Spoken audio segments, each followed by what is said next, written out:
नमस्कार साथियों, स्वागत है आप सभी का एक बार फिर से टीचर सॉल्यूशन के यूट्यूब चैनल पे। डीएलएड और बीटीसी अगर आप करने जा रहे हैं तो मैं आप लोगों को बता देता हूँ, काफ़ी ज़्यादा इंपॉर्टेंट आपके लिए अपडेट है। अपडेट आपकी ये है, अगर आप डीएलएड या फिर बीटीसी, एक ही बात इसको बोला जाता है, तो आपके जो प्रवेश के लिए आखिरी मौका है, यानी कि जो आपके अगर आप एडमिशन लेना चाहते हैं तो लास्ट डेट आपकी 23 यानी कि आज और आपकी 24 यानी कि कल है। डायरेक्ट एडमिशन स्टार्ट हो गए हैं, ठीक है। और आप अगर एडमिशन लेना चाहते हैं तो आप एडमिशन ले सकते हैं। तो चलिए फटाफट से पूरी जानकारी मैं आप लोगों को बता देता हूँ, और किस तरह से क्या क्या करना है वो सारी चीज़ें भी मैं आपको बता दूंगा। और अगर आप एक बीएड के छात्र हैं, है ना, और आप सोच रहे हैं कि क्या मुझे बीटीसी करनी चाहिए या डीएलएड करनी चाहिए, तो वो सारी चीज़ों पे भी हम बात करेंगे।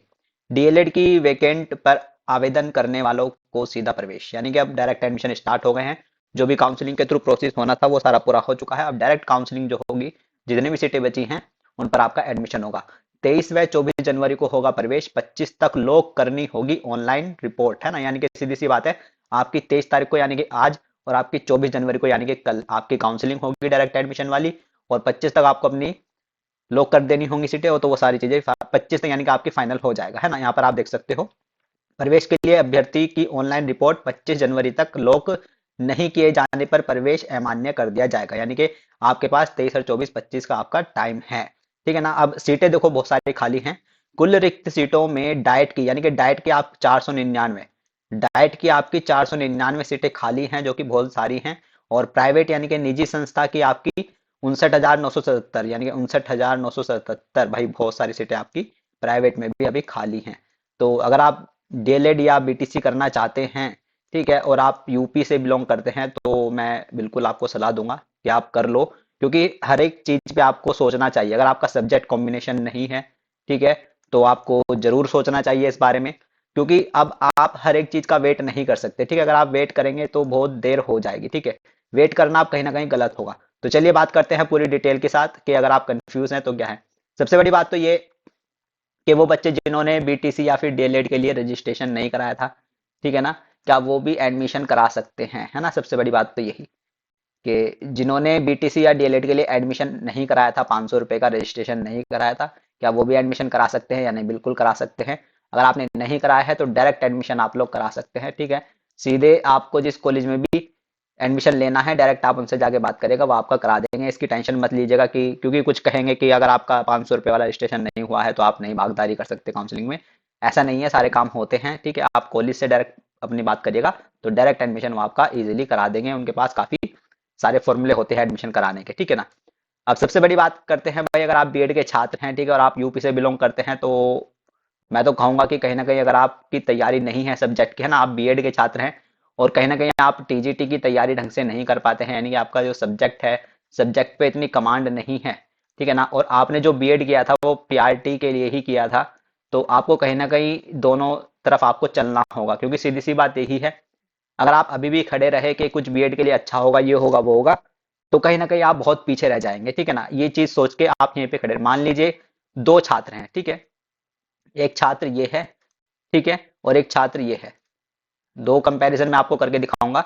ये छात्र भी आपका बीएड वाला है, ठीक है, और ये छात्र भी आपका बीएड वाला है, ठीक है। और दोनों यूपी से बिलोंग करते हैं। यूपी से मैं क्यों बता रहा हूं, क्योंकि यूपी में ही काफी सारे स्टूडेंट हैं जिन्होंने बीएड किया था 2018-23 में, ठीक है। अब जो पहला छात्र ये है, ठीक है, और दूसरा छात्र ये है। पहला छात्र क्या करता है, बीएड में है और पीआरटी में शामिल होना चाहता है, ठीक है। दोनों छात्र चाहते हैं कि हम पीआरटी के अंदर शामिल हो जाएं, ठीक है। लेकिन आपका जिस तरह से केस वगैरह चल रहा है, ठीक है, कुछ आशा रहती है कि क्या पता केस से कुछ हो जाए, बीएड शामिल हो जाए। ये तो हो गई एक, मतलब प्रोबेबिलिटी हो गई, ठीक है ना। लेकिन पहले छात्र ने क्या किया, पहले छात्र बीएड तो उसने कर ही ली थी, उसने क्या किया, उसने बीटीसी यानी कि डीएलएड में भी एडमिशन ले लिया, ठीक है। अब दूसरा छात्र क्या रहा, दूसरा छात्र सुप्रीम कोर्ट के अंदर जो केस चल रहे हैं, ठीक है, उसके ऊपर ही डिपेंड रहा कि शायद वहां से कुछ रिजल्ट आ जाए और बीएड क्या है प्राइमरी में शामिल हो जाए। अब अंतर क्या है, डिफरेंस क्या है? सीधी सी बात है, ये जो छात्र है पहले नंबर का जिसने एडमिशन ले लिया था, वो क्या है, थोड़ा थोड़ा पीआरटी की तरफ घिसट रहा है, ठीक है। वो क्या कर रहा है, पीआरटी की तरफ थोड़ा थोड़ा घिसट रहा है। यानी कि इसने 2023 में एडमिशन लिया, क्योंकि 2023 और 25, 2023 और 25 इसका सेशन रहेगा, है ना। और उसकी 2025 में ही आप इसकी बीटीसी कंप्लीट हो जाएगी, यानी कि डीएलएड कंप्लीट हो जाएगी। अभी छात्र क्या है भैया, 2023 में इसने एडमिशन लिया, 2024 है ना, 2024 आ जाएगा, यानी कि ये क्या है, पीआरटी की तरफ घिसट रहा है। और आप सुप्रीम कोर्ट के केस को लेके, है ना, हर एक चीज को लेके, एक प्रोबेबिलिटी, एक संभावना को लेके अभी भी वहीं स्टक हैं, वहीं पे खड़े हुए हैं, ठीक है। अब 2024 आया, ठीक है, ठीक है। उसके बाद आपका पता नहीं कोई रिजल्ट आता है या नहीं आता, क्योंकि देखो जो रिव्यू लगी हुई है, रिव्यू की अगर मैं बात करूं, रिव्यू पेटिशन जो फाइल की गई है, ठीक है, उसकी डेट कब लगेगी, ठीक है, उसकी डेट कब लगेगी, कितनी जल्दी लगेगी, कितनी देर में लगेगी, कोई संभावना नहीं है ना, कोई संभावना नहीं है। हालांकि जिनकी रिव्यू लगी है उनको भी नहीं पता कि डेट कब लगेगी, क्या चांसेस हैं ये भी नहीं पता, है ना। तो इस तरह से आप अपने आप को डेंजर जोन में नहीं रख सकते, है ना। रिव्यू डेट कब लगेगी, अब रिव्यू डेट लगने के बाद, ठीक है, उसमें क्या डिसीजन आएगा वो भी नहीं पता, उसके भी क्या चांसेस है वो भी नहीं पता, ठीक है। डिसीजन आने के बाद जो क्यूरेटिव का ऑप्शन खुलता है, वो क्यूरेटिव कब फाइल होगी, ठीक है, उसकी डेट कब लगेगी, उसकी हियरिंग कब होगी, उसका कब सॉल्यूशन निकलेगा, उसका कुछ नहीं पता, है ना। तो अभी ये सारी चीजें क्या हैं, ये सारी चीजें संभावनाएं हैं, एक है ना, कि एक डेट कब लगेगी, उसका क्या होगा, जीतेंगे नहीं जीतेंगे, क्यूरेटिव कब लगेगी, उसकी डेट कब लगेगी, इसमें लगेगा आपका बहुत टाइम, इसका आपका बहुत टाइम जाने वाला है, ठीक है। 2024 आ गया, 2024 के बाद ये आपका बच्चा जो बीटीसी में एडमिशन ले चुका है या डीएलएड में एडमिशन ले चुका है, ये किस्ता किस्ता किस्ता 2025 में आपका पीआरटी के अंदर शामिल हो जाएगा, बीटीसी या फिर डीएलएड का कोर्स करके, ठीक है ना। ये सबसे बड़ी बात है ना। और आप 2025 आ जाएगा, आप तब भी अपने आप को यहीं खड़ा पाओगे, तब भी आप अपने आप को यहीं खड़ा पाओगे, और ये बच्चा यहाँ पे पहुंच जाएगा, है ना। तो वही सारी चीजें हैं, आपको अब हर तरफ दौड़ना होगा, आप एक चीज के ऊपर नहीं बैठ सकते, सीधी सी बात यही है, ठीक है ना। ये मैं आपके भविष्य के लिए बता रहा हूँ, है ना। और जिनका सब्जेक्ट कॉम्बिनेशन नहीं है उनको तो कर लेनी चाहिए। अब बात आती है भाई आईटीईपी के जो प्रोग्राम है, ठीक है, अब है आपका ये डीएलएड वाला, ठीक है। एक तो ये डीएलएड वाला हो गया, यानी कि जिसको हम बीटीसी बोलते हैं, ठीक है। ये आपका सेशन है 2023-25, जो कि 2025 में आपकी डीएलएड कंप्लीट करवा देगा, ठीक है। अब आपका एक प्रोग्राम आने वाला है जो कि आपको पता होगा, आईटीईपी के तहत, है ना। आईटी आईटीईपी के तहत जो आपका एक प्रोग्राम आ रहा है, एक साल का बीएड, है ना, एक साल का बीएड वाला। ये भी आपका जो है, ये आपका 2024 के आसपास स्टार्ट होगा, यानी कि 2024 जून या जुलाई, जून या जुलाई में, है ना। अब इसमें थोड़ा सा कंपेयर करके मैं आप लोगों को बता देता हूँ, दोनों बढ़िया हैं, दोनों सही हैं, ठीक है ना। लेकिन डिफरेंस क्या है ना, डिफरेंस आपको समझना चाहिए। डिफरेंस आपको ये समझना चाहिए भैया, देखो, जो एक साल वाला जो आपका बीएड है, ये आपका 2024 में जून जुलाई में स्टार्ट होगा, और 2025 में भी आपका ये फिनिश हो जाएगा, है ना। यानी कि जो ये वाला प्रोग्राम करेगा, क्योंकि ये जो है आईटीईपी का एक साल वाला बीएड वाला, ये आपका पीआरटी में आपको क्या करता है, एलिजिबल करता है, ठीक है ना। सबसे बड़ी बात तो ये भी आपका 2025 में कंप्लीट हो जाएगा, ये भी आपका 2025 में कंप्लीट हो जाएगा, यानी कि दोनों में से आप कोई भी कर सकते हो। अब सीधी सी बात यही है, अब बच्चा है कोई, है ना, ये बच्चा है कि ये बच्चा है, ठीक है, इसने पोस्ट ग्रेजुएशन कर रखी है, इसने पीजी कर रखी है ना, तो इसको इसकी तरफ जाना चाहिए, है ना। इसने पोस्ट ग्रेजुएशन कर रखी है ना, इसकी बीएड है, ठीक है। लेकिन क्या है कि 2 साल की बीएड की वजह से ये क्या है, सिर्फ अपना टीजीटी के लिए एलिजिबल है, ये पीआरटी के लिए एलिजिबल नहीं है, लेकिन इसने क्या पोस्ट ग्रेजुएशन कर रखी है ना। और इसका सब्जेक्ट कॉम्बिनेशन भी नहीं है, ठीक है, इसका सब्जेक्ट कॉम्बिनेशन भी नहीं है। तो इसको एक साल वाला ये अपना बीएड का कोर्स कर लेना चाहिए, जब आपका जून जुलाई में स्टार्ट होगा, है ना, 2025 में आप फिर सीधा क्या है, पीआरटी के अंदर शामिल हो जाएंगे। क्योंकि अगर मैं यूपी के अंदर बात करूँ, यूपी के अंदर अभी वैकेंसीज नहीं आने वाली, 2024 पूरा खाली जाएगा, पीआरटी की वैकेंसी नहीं आएंगी, 2025 पूरा खाली जाएगा, पीआरटी की वैकेंसीज नहीं आएंगी, इस चीज का ध्यान रखिएगा।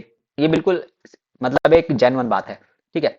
अब ये बच्चा है जो ए नंबर का जो बच्चा है, ये वाला, ठीक है, इसने क्या है, इसकी पोस्ट ग्रेजुएशन नहीं है ना, इसकी पोस्ट ग्रेजुएशन नहीं है, तो सीधी सी बात है, ये बच्चा एक साल वाला बीएड का तो प्रोग्राम करने से रहा, है ना। और पोस्ट ग्रेजुएशन अगर करेगा तो फिर 2 साल और इन्वेस्ट करेगा, तो जब तक पोस्ट ग्रेजुएशन करेगा 2 साल और इन्वेस्ट करेगा, फिर एक साल वाला बीएड करेगा, तो 3 साल तो इसके वैसे वेस्ट हो गए, है ना। तो अगर आपकी पोस्ट ग्रेजुएशन नहीं है ना, और आपने क्या कर रखा है, बीएड कर रखा है, ठीक है, और आप पीआरटी में शामिल होना चाहते हैं, और आपका सब्जेक्ट कॉम्बिनेशन नहीं है, तो मेरे हिसाब से आपको आज जो आपके 23 और 24 है तारीख, ठीक है, उसके अंदर आपको रजिस्ट्रेशन अपना डायरेक्ट एडमिशन करा लेना चाहिए, बीटीसी के अंदर या फिर डीएलएड के अंदर, है ना। क्योंकि देखो, अब चीजें आप बैठ नहीं सकते चीजें लेके, क्योंकि आप यहीं पे खड़े रहोगे। चीजें, जो बच्चा एडमिशन ले रहा है, ठीक है, वो कहीं ना कहीं घिसट रहा है, हल्का हल्का भले ही घिसट रहा हो, लेकिन हाँ, जा रहा है पीआरटी की तरफ कहीं ना कहीं, है ना। 2025 में वो पीआरटी में शामिल हो ही जाएगा डीएलएड करके, है ना। और वही बच्चा जो सिर्फ ये सोच रहा है कि सुप्रीम कोर्ट के ऊपर ही है कि हाँ, वहां से कुछ अच्छा रिजल्ट आएगा, वहां से कुछ हो जाएगा, तो वो एक संभावना है ना। वो आपकी हो भी सकती है, वो आपकी नहीं भी हो सकती है। अगर वो हो गई और टाइमली हो गई है ना, सबसे बड़ी बात, अगर वो हो गई लेकिन टाइमली होना बहुत जरूरी है ना। टाइम पे होना यानी कि वैकेंसीज आने से पहले वो सारी चीजें है ना, 2025 से पहले सारी चीजें हो जाए तो वो सारी चीजें तो होना और टाइमली होना बहुत ज्यादा जरूरी है। वो होंगी नहीं होंगी वो अब उसकी एक संभावना है ना, उसको हम निश्चित नहीं कह सकते, लेकिन हाँ ये तो है जिसने एडमिशन ले लिया उसकी निश्चित 2025 में वो पीआरटी के अंदर होगा, है ना, ये तो है। तो आप यहीं पे खड़े रहेंगे, है ना। तो वो सारी चीजें, ये अंतर है बहुत बड़ा। और यूपी के अंदर मैं बात करूं तो यूपी के अंदर अभी सुपर टेट की वैकेंसीज नहीं आने वाली, इस चीज का ध्यान रखिएगा। आपका 2024 सुपर टेट की वैकेंसी नहीं आएंगी, 2025 आपकी सुपर टेट की वैकेंसी यूपी के अंदर नहीं आएंगी, तो इस चीज को निश्चिंत मान के चलिए। तो मेरे हिसाब से तो आपका अगर सब्जेक्ट कॉम्बिनेशन नहीं है ना, और आपका सब्जेक्ट इतना अच्छा नहीं है कि आप टीजीटी पीजीटी को क्वालिफाई कर पाए, तो आपको एक डीएलएड या फिर बीटीसी में एडमिशन ले लेना चाहिए। लेकिन अगर आपका पोस्ट ग्रेजुएशन है तो आपको एक साल वाला बीएड जो आपका 2024 के टाइम पे शुरू होगा, जून जुलाई में उसके फॉर्म आएंगे, तो आपको उसमें एडमिशन लेना चाहिए, है ना। चॉइस आपके ऊपर है, लेकिन आपको चीजें करते रहना है, हर तरफ आपको अब दौड़ना है, क्योंकि टाइम बिल्कुल भी नहीं है ना। डिसीजन आपको अब कुछ ना कुछ लेना ही पड़ेगा, इस चीज का ध्यान रखेगा। आप नहीं बैठ सकते कि आपकी अब अगली हियरिंग कब होगी, उसकी डेट कब मिलेगी, इस चीज का आप लोग वेट नहीं कर सकते, क्योंकि 2024 खाली जाएगा, 2025 खाली जाएगा, 2026 में जरूर वैकेंसीज आएंगी सुपर टेट की, 2026 में सुपर टेट की जरूर वैकेंसीज आएंगी, यूपी के अंदर मैं बात कर रहा हूँ, ठीक है। तो कहीं ना कहीं आपको एडमिशन ले लेना चाहिए, क्योंकि 27 में फिर आपके कहीं ना कहीं वो चुनाव होंगे, 27-28 के आसपास। तो 26 में आपको जरूर जरूर वैकेंसी देखने को मिलेगी, क्योंकि एक बहुत लंबा टाइम हो चुका, कम से कम 10 साल का लंबा टाइम यहाँ पे हो चुका होगा, 2026 में पहुंचते पहुंचते कम से कम यहाँ पे बहुत लंबा टाइम, यहाँ पे 10 से 9 साल का यहाँ पे हो चुका होगा, है ना। तो वही सारी चीजें हैं। तो आई थिंक आपको ये काम कर लेना चाहिए मेरे हिसाब से। और मैं तो यही सलाह दूंगा कि आपको अब हर जगह दौड़ना चाहिए, है ना। लास्ट डेट है 23 तारीख आज, और आपकी कल की 24 की, ठीक है। तो होपफुली आपको हर तरफ दौड़ना चाहिए, ठीक है। चीजें सही होती हैं, बहुत अच्छी बात है, हो जाए, क्योंकि वो कहीं ना कहीं बीएड के साथ गलत हुआ है, हमें भी पता है, क्योंकि गलती बच्चों की नहीं थी, एनसीटी और नीतियां जो पॉलिसी बनाई गई उनकी थी, क्योंकि उसमें स्टूडेंट की कोई गलती नहीं थी, है ना। और वहीं पे ही चीजें आपकी 2025 तक आपकी ये सारी चीजें कंप्लीट हो जाएंगी। आप 1 ईयर वाला कोर्स करोगे तब भी 2025 तक कंप्लीट कर लोगे, अगर आपकी पोस्ट ग्रेजुएशन है। और आपकी पोस्ट ग्रेजुएशन नहीं है, ओनली बीएड है, तो और आपका सब्जेक्ट कॉम्बिनेशन नहीं है, तो तब भी आप अपना डीएलएड या बीटीएस में एडमिशन लेके 2025 तक अपना पीआरटी के अंदर शामिल हो जाओगे। तो सारी चीजों को आपको देख के समझ के, है ना, कंपैरिजन करके आपको दौड़ना जरूर चाहिए, मुझे तो यही लगता है। और 23-24 आज और कल की लास्ट डेट है, तो फटाफट से आप अपना किसी भी कॉलेज में पता करिएगा, ठीक है, डायरेक्ट एडमिशन वहाँ पे किस तरह से होने हैं। और आपने रजिस्ट्रेशन अगर नहीं करवाया था 500 रुपये वाला तो क्या तब भी एडमिशन हो जाएंगे। तो अगर वो कहते हैं तो आप अपना जरूर करवा लीजिएगा, है ना। तो वही सारी चीजें हैं, इतनी रखते हैं वीडियो को। बाकी कोई कंफ्यूजन, कोई दिक्कत है, समस्या है, तो आप कमेंट कर सकते हैं। बाकी मैं आपको कमेंट बॉक्स में टेलीग्राम का लिंक दे दूंगा, आप उस पर जुड़ जाइएगा, ठीक है। और जो भी आपकी समस्या है आप वहाँ पे अपनी रख सकते हैं। तो चलिए नए रखते हैं वीडियो को, बाकी अपना ध्यान रखिएगा। और कुछ ज़्यादा कन्फ्यूजन है तो कमेंट करके अपना सवाल आप रख सकते हैं। तो चलिए मिलते हैं नई वीडियो में, तब तक के नमस्ते, टाटा, थैंक यू, धन्यवाद।